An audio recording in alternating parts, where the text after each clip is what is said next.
Hi everyone, it's nice to be with you again. In this occasion, I want to talk to you about grammar and logic in translation.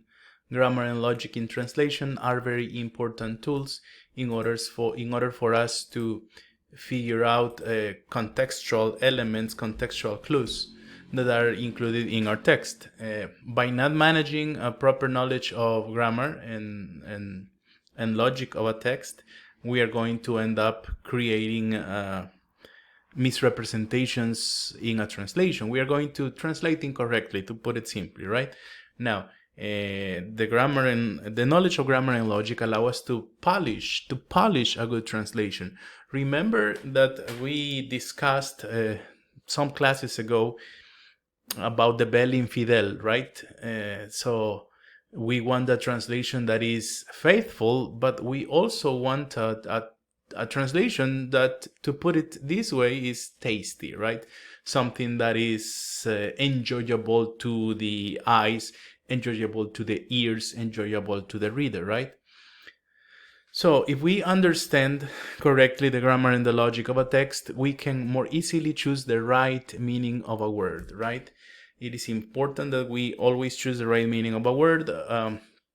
Consider, for example, this capability of words to assume several meanings, and of course they can assume different parts of speech, right? Consider the word bank. Bank can be a verb. Bank can be, the place where you put money. Bank can be, like in the river bank, right? So besides knowing correct grammar, knowing the grammar, not correct grammar, knowing the grammar and the logic of a text allows us also to identify when we have made a mistake when we are translating a specific word or words or an item in general. Here is an example I want to share with you. The surprise turned out to be pretty light. We were fooled by the enormous package. I am going to present you with two possible translations of these sentences, and I want you to figure out which one is the correct one. So the first one is this. La sorpresa resultó ser bastante liviana. Nos engañó el enorme paquete. The other version is, la sorpresa resultó ser una luz bonita. Nos engañó el enorme paquete. Which of the two versions do you think is correct? Is it la sorpresa resultó ser bastante liviana? ¿Nos engañó el enorme paquete? Or is it la sorpresa resultó ser una luz bonita? Nos engañó el enorme paquete. Now, again, you need to consider the context, right? You need to check the whole context. The context is going to give you some clues. We are talking about an enormous package, and we were fooled by it. If you see an enormous package and you think, oh, that's gonna be heavy, right? That's gonna be heavy. So the actual answer should be the first sentence. La sorpresa resultó ser bastante liviana. Nos engañó el enorme paquete. So that is the importance of knowing your grammar, right? Of knowing correct grammar, and of course to know the right meanings of words, right? It has to do with the meanings of words. It is definitely related to that. You need to remember, guys, also that we have different language patterns, right? We are talking specifically about English and Spanish here, but of course this applies not only to English and Spanish, it applies to many languages. What's more, even dialects, which are basically, variations of the same language, are going to have different grammar patterns, right? So the point is, coming back to English and Spanish, there are certain language patterns that are commonly used in both languages. It happens, but also we need to remember that they are, at the end of the day, different languages. So there are going to be certain patterns that are not going to be the same in both languages. A simple example of this is the placement of adjectives of adjectives in English and in Spanish, we place them differently. Also, we have a more complex example, which is the use of present and past participial phrases to act as adjectives modifying the subject. This is highly marked in Spanish. In case you're wondering about marked, if I don't know if you remember this from your linguistic classes, a marked structure or a marked expression is a phrase, let's call it a phrase or a word, no, not a word, a phrase that even though it's not incorrect in the language, somehow there is something that feels awkward in it.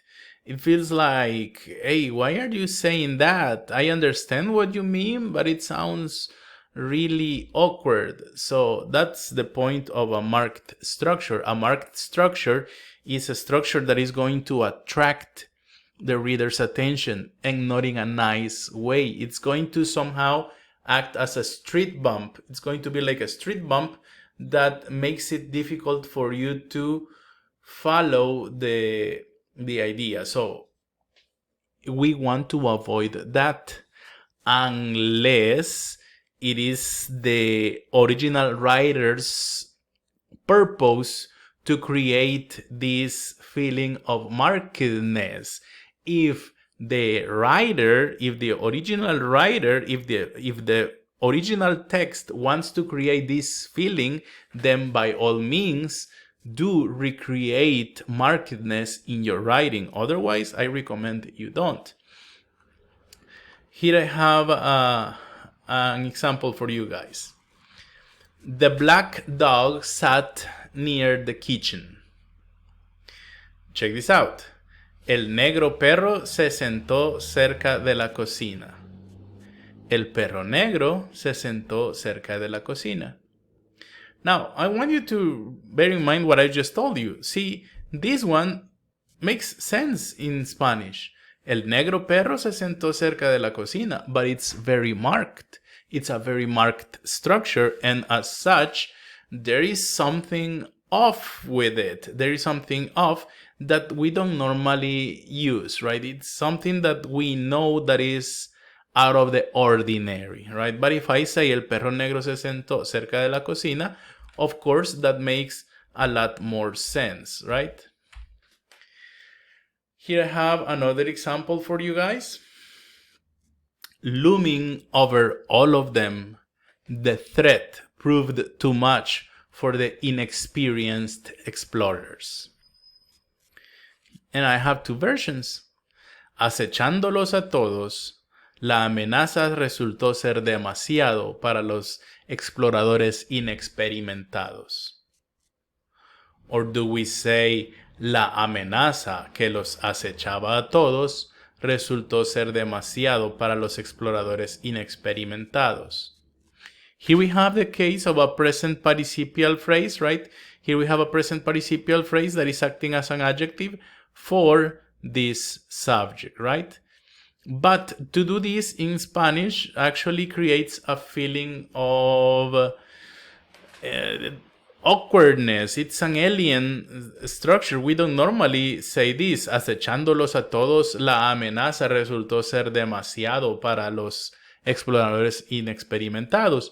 We better say la amenaza que los acechaba a todos resultó ser demasiado para los exploradores inexperimentados.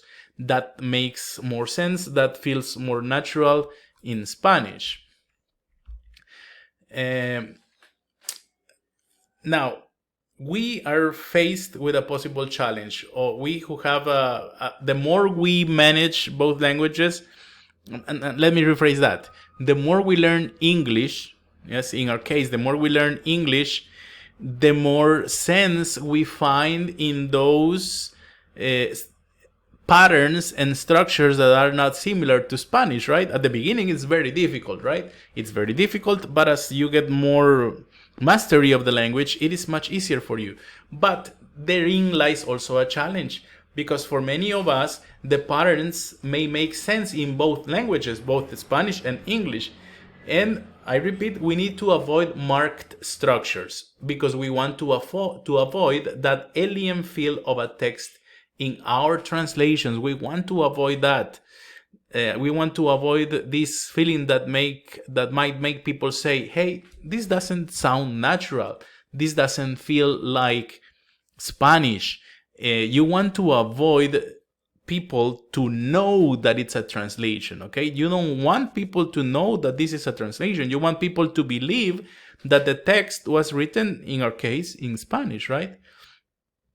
If we keep structures, if we keep patterns of the source language into our target language, in our case in Spanish, what is going to happen is that we are going to create translationese. Translationese is a word that signifies that our translations do not sound natural. It's like you take the grammar, the syntax of English, and you just replace the words with Spanish words. That's what it feels like, and we want to avoid this, right? We must know that dialects from different regions reflect differences, not only in vocabulary and accent, right? We know that vocabulary and accent are represented in dialects, but also we have differences in grammatical patterns. For example, consider how we express future in Salvadorian Spanish. Consider AAVE, African American Vernacular English, how they speak. Consider Southern English. Southern English also has some peculiarities. They are grammatical peculiarities that if we are prescriptive about it, we say, those are mistakes. No, they're not really mistakes. They are dialectal differences, and we need to respect them as such, okay? Because it is not our work to tell people how to speak. I am going to give you an example here, ahorita. Ahorita for us in El Salvador means something like, yeah, give me a moment and I'm gonna do it soon. And I have an experience with a friend, with a Cuban friend. I remember the first time I told him this. Hey, you know what? When are you gonna help me do this? He said, I'm gonna help you ahorita. Ahorita te voy a ayudar, I told him. And then he was like, okay, let's go. Just, let's go. He said, no, I don't mean right now. I told him, give me a minute, I'll be there. I get it, he said. So because for him, ahorita is ahorita, right? Ahorita, yeah. For us, it may mean, yes, it may mean ahorita, like I just did it. It may mean I am going to do it right now, but it also may mean I am going to do it a little later. We play with the language that way, right? So for us in Salvadorian Spanish, we have this difference for this word ahorita. When I told you about the use of future in Salvadorian Spanish, we don't use iré. We don't use that one. We don't use will in Salvadorian Spanish. We tend to use going to, right? So I dare you guys to find someone who speaks like that. Iré a la clínica en 3 horas. ¿Quieres acompañarme? We don't speak like that, right? It doesn't mean that it's wrong. It is just a dialectal variation. We don't tend to use the future with will in El Salvador, of course. Regarding African American vernacular English, we have this example. She don't need to know nothing, right? Here, if we are being prescriptive, we are going to say, look, that's a horrible mistake. He's saying she don't need when he should say she doesn't need to know anything, right? But it so happens that it's a dialect again. It's African American vernacular English. Of course, I'm not saying that all African Americans speak like that, but it is a commonality to find this kind of patterns in this vernacular form of speaking. And then we have the Southern English example that I am providing you here. Them people always look pretty, using them instead of saying those, and pretty instead of saying pretty, right? So that's it, guys. This is what I wanted to discuss in this video. about the importance of knowing grammar